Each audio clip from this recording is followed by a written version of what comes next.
A court hearing in Arkansas today could mean freedom for the West Memphis three who've been fighting for 18 years to prove they're not the killers of three 8-year-old boys. Erin Moriarty of CBS's 48 Hours Mystery has been following this case very closely. She joins us now to talk more about this morning. Erin, good morning. This is a very unusual development, Chris. This case has gotten a lot of attention as more evidence comes out that these three convicted men, one who has spent more than half his life on death row, are innocent.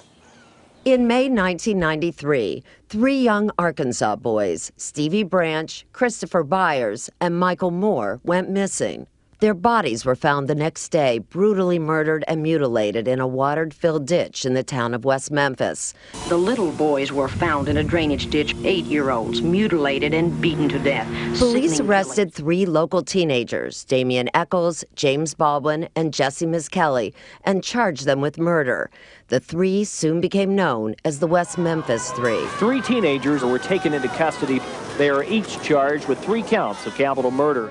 Because Eccles wore black and listened to heavy metal music, investigators believe the three were part of a cult and that the killing was a satanic ritual. Sickening killings that might have been part of a satanic ritual.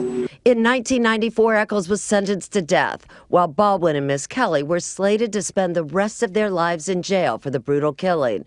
While Miskelly did confess to the crime early on, his attorneys claimed he has a low IQ.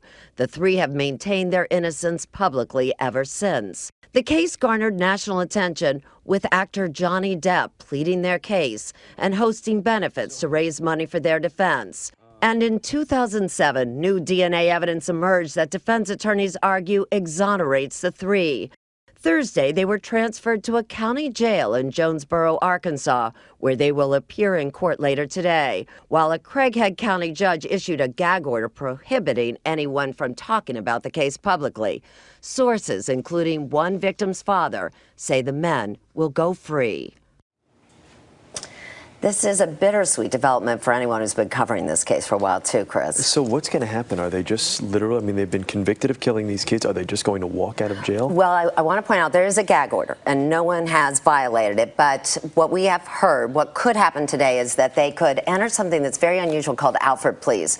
And the three men will say, look, we are innocent, but in order to get out of jail, we will plead guilty. And so, and then if everything goes to plan, the three will be freed today. And that makes a very big deal for Damian Eccles, who will be 38 years of age in December. He has spent more than half his life on death row. But they have to plead guilty for murder. So what does this do as far as a life for them out of court? Can they sue?